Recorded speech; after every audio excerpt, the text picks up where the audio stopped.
মূল্যস্ফীতি নিয়ন্ত্রণের হার নিয়ে সন্তুষ্ট নয় আইএমএফ। চতুর্থ কিস্তির ৬৪ কোটি ৫০ লাখ ডলার ছাড় ফেব্রুয়ারিতে।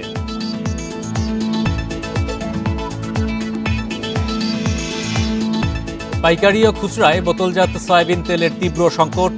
সিন্ডিকেট ভাঙতে প্রতিযোগিতা বাড়ানোর তাগিদ।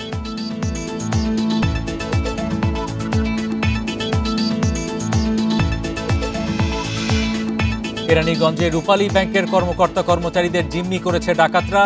ঘিরে রেখেছে সেনা, র্যাব, পুলিশ।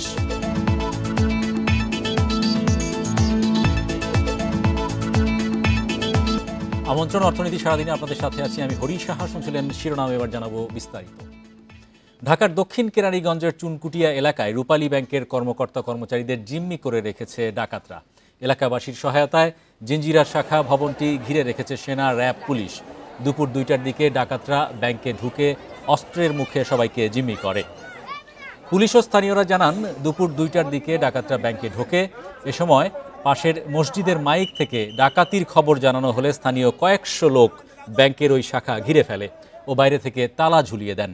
পরে পুলিশ, ফায়ার সার্ভিস ও সেনাবাহিনীর টিম ঘটনাস্থলে পৌঁছে ব্যাংকটি ঘেরাও করে রেখেছে। এছাড়া সেখানে উপজেলা প্রশাসনের কর্মকর্তারাও উপস্থিত রয়েছেন। তারা ডাকাতদের আত্মসমর্পণ করানোর চেষ্টা করছেন। ব্যাংকের ভেতরে ২ থেকে ৩ জন ডাকাত অবস্থান করছে বলে জানিয়েছে পুলিশ।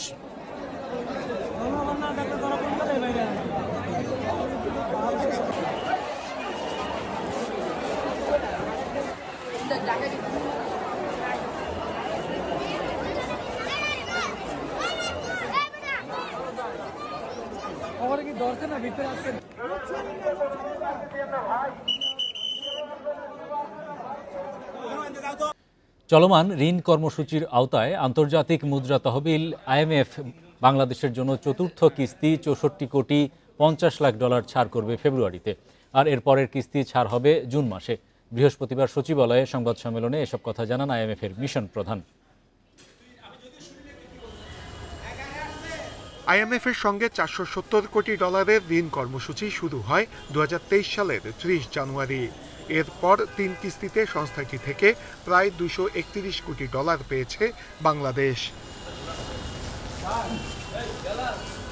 চতুর্থ কিস্তিতে আগামী ফেব্রুয়ারি নাগাদ ৬৪ কোটি ৫০ লাখ ডলার পাওয়া যাবে। আগামী ৫ ফেব্রুয়ারি সংস্থাটির নির্বাহী পর্ষদ বোর্ড সভায় কিস্তির বিষয়টি উপস্থাপন করা হবে। আমরা এই প্রোগ্রামটি নিয়েছিলাম রিজার্ভের পতন ঠেকাতে। আশা করছি ধীরে ধীরে এই সংকট কাটবে। এদিকে বাংলাদেশে দীর্ঘদিনেও নিয়ন্ত্রণে আসছে না মূল্যস্ফীতি, যা আন্তর্জাতিক মুদ্রা তহবিলের ধারণার চেয়েও অনেক বেশি। তাই বাংলাদেশকে অভ্যন্তরীণ আয় বৃদ্ধি এবং ব্যাংক খাতের সংস্কার চলমান রাখতে হবে বলে জানিয়েছেন আইএমএফের মিশন প্রধান। মুদ্রাস্ফীতি কাঙ্ক্ষিত মাত্রায় কমছে না, কারণ মুদ্রাস্ফীতি এরই মধ্যে ডাবল ডিজিটে পৌঁছে গেছে। আর এর ফলে রিজার্ভের উপর চাপ বাড়ছে। ৬ কিস্তিতে ২০২৬ সাল নাগাদ আইএমএফের পুরো অর্থ পাওয়ার পরিকল্পনা রয়েছে। নূরে আলম, ইন্ডিপেন্ডেন্ট নিউজ, ঢাকা। লিটারে ৮ টাকা দাম বাড়ানোর পর ১০ দিন পরও বাজারে চাহিদা মতো মিলছে না বোতলজাত সয়াবিন তেল। পাড়া মহল্লায় এ সংকট আরও প্রকট। দোকানিরা বলছেন, হাতে গোনা কয়েকটি কোম্পানির হাতে জিম্মি ভোজ্য তেলের বাজার। কিন্তু বাজারজাতকারী প্রতিষ্ঠানগুলো একে অপরের ওপর দায় চাপাচ্ছে। সরকারি বেসরকারি যৌথ উদ্যোগে এমন পণ্যের বাজারে প্রতিযোগিতা বাড়ানোর পরামর্শ দিচ্ছেন অর্থনীতিবিদরা। চলতি মাসের শুরু থেকেই ভোজ্য তেলের বাজারে সরবরাহ কম। মিলারদের চাপে ৯ ডিসেম্বর বোতলজাত প্রতি লিটার সয়াবিন তেলের দাম ৮ টাকা বাড়ায় সরকার।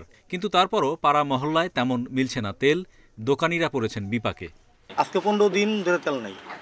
কেন নাই বলেন? কোনো কোম্পানি তেল আসতেছে না, দিতেই যাচ্ছে না। অর্ডার দিলে পরে ভাই আমাদের কোম্পানির কাছে মাল, আমরা অর্ডার নেন গেলে আমাদের অর্ডার দেই, পরে মাল দেয় না।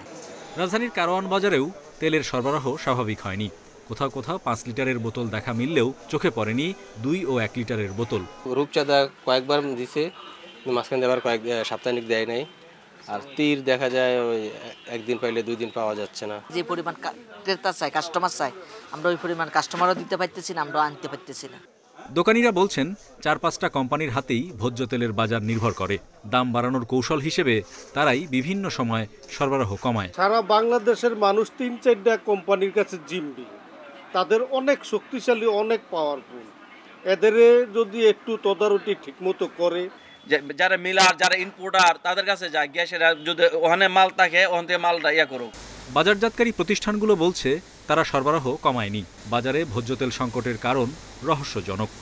আমাদের কিন্তু সরবরাহ ডাটাগুলো আমরা বিভিন্ন সরকারি এজেন্সির সাথে শেয়ার করি। কারেন্টলি কিন্তু আমরা আপনার 800 টন করে দিচ্ছি।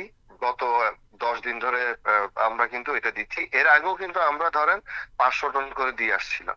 আমরা যে পরিমাণ মাল বাজারে দিচ্ছি, এটা যদি অন্যান্য সব কোম্পানি আমাদের সমপরিমাণও দিত, তাহলে বাজারে এই ক্রাইসিস তৈরি হয় না। অর্থনীতিবিদরা বলছেন ভোজ্য তেলের মতো নিত্যপণ্যের ব্যবসায় বড় পুঁজির দরকার হয়। তাই আমদানিতে ব্যাংক ঋণ সহ বিভিন্ন সুবিধা দিয়ে আরও প্রতিষ্ঠানকে যুক্ত করা উচিত। মূল কথা হচ্ছে যে আমাকে এখানে এই গোষ্ঠীর বাইরে আমদানি করার অবস্থা তৈরি করতে হবে, যে হয় পাবলিক সেক্টর দ্বারা হোক বা প্রাইভেট সেক্টরের ভাবে কোনোভাবে। বছরে দেশের বাজারের চাহিদা পূরণে 20 থেকে 22 লাখ টন ভোজ্য তেল আমদানি করতে হয়। সেখানে বন্ধ হওয়া শিল্প গ্রুপ এসালমের বড় শেয়ার ছিল। Hari Saha, independent news, Dhaka. 10 দফা দাবি পূরণের আশ্বাসে 1 জানুয়ারি ডিম মুরগির উৎপাদন বন্ধের কর্মসূচি প্রত্যাহার করেছে পোল্ট্রি অ্যাসোসিয়েশন। বৃহস্পতিবার এক বিজ্ঞপ্তিতে তথ্য জানিয়েছে সংগঠনটি। বিজ্ঞপ্তিতে বলা হয়, প্রাণী সম্পদ অধিদপ্তর, কৃষি বিপণন অধিদপ্তর ও সংশ্লিষ্ট সকল ব্যক্তিদের নিয়ে 10 দফা দাবির বিষয়ে আলোচনা হয়েছে। সরকার প্রান্তিক খামারি এবং দেশ ও জনগণের স্বার্থে এসব দাবি পূরণের আশ্বাস দিয়েছে। পাশাপাশি বিপিএকে এ খাতের সংশ্লিষ্ট সব দপ্তরে যুক্ত করা হবে বলেও জানানো হয়। এসব বিবেচনায় নিয়ে কর্মসূচি প্রত্যাহার করা হয়েছে। গত 15 ডিসেম্বর এক বিজ্ঞপ্তিতে সারা দেশের প্রান্তিক পোলট্রি খামারে ডিম ও মুরগি উৎপাদন বন্ধ করার ঘোষণা দিয়েছিল বিপিএ।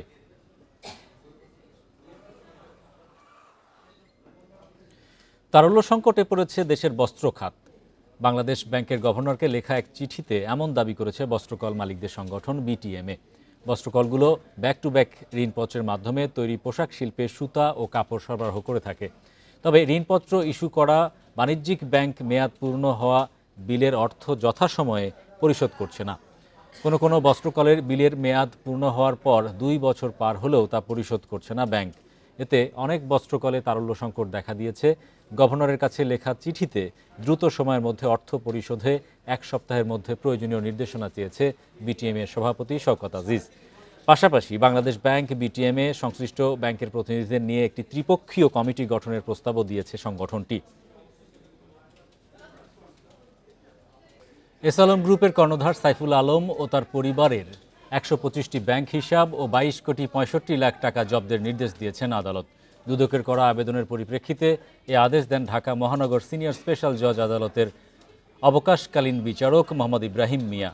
আবেদনে বলা হয়, এসালম গ্রুপের চেয়ারম্যান মোহাম্মদ সাইফুল আলম ও তার পরিবারের সদস্যদের বিরুদ্ধে Singapore, British Virgin Island, Cyprus ও অন্যান্য দেশে $1 বিলিয়ন পাচারের অভিযোগ অনুসন্ধানকালে তার ও তার পরিবারের সদস্যদের নামে ফার্স্ট সিকিউরিটি ইসলামী ব্যাংকের বিভিন্ন শাখায় 125টি হিসাবে বিপুল পরিমাণ অর্থ থাকার বিষয়টি অস্বাভাবিক ও সন্দেহজনক। সাইফুল ইসলাম ও তার পরিবারের সদস্যদের অবৈধভাবে উপার্জিত অর্থ গোপনের উদ্দেশ্যে এসব হিসাবে জমা রেখেছেন।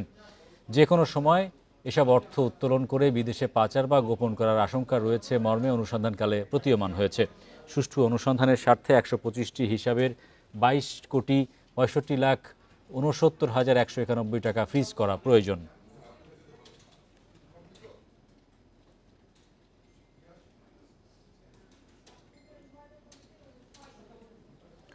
আগামী সোমবার থেকে রাজধানীতে শুরু হচ্ছে 5 দিনব্যাপী আবাসন মেলা। বৃহস্পতিবার রাজধানীর সিটিডাপ মিলনায়তনে আয়োজিত এক সংবাদ সম্মেলনে এ তথ্য জানায় আবাসন ব্যবসায়ীদের সংগঠন রিহ্যাব।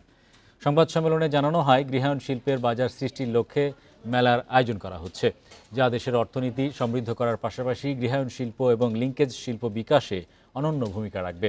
আগারগাঁওয়ে বিআইসিসিতে আগামী 23 থেকে 27 ডিসেম্বর এ মেলা অনুষ্ঠিত হবে। এবারের মেলায় 222টি স্টল থাকছে। প্রতিদিন সকাল 10টা থেকে রাত 9টা পর্যন্ত মেলা চালু থাকবে বলেও জানায় রিহ্যাব নেতারা। এক ছাদের নিচে সব সেবা পাবেন ক্রেতারা। শুধু প্লটই নয়, একই সাথে গৃহঋণ এবং বাড়ি তৈরির নানা উপকরণ যাচাই করতে পারবেন ক্রেতারা। রিহ্যাব ফেয়ারের স্বাদ ও সাধ্যের মধ্যে মনের মতো ফ্ল্যাট ও প্লট খুঁজে নিতে ক্রেতাদেরকে সাহায্য করবে।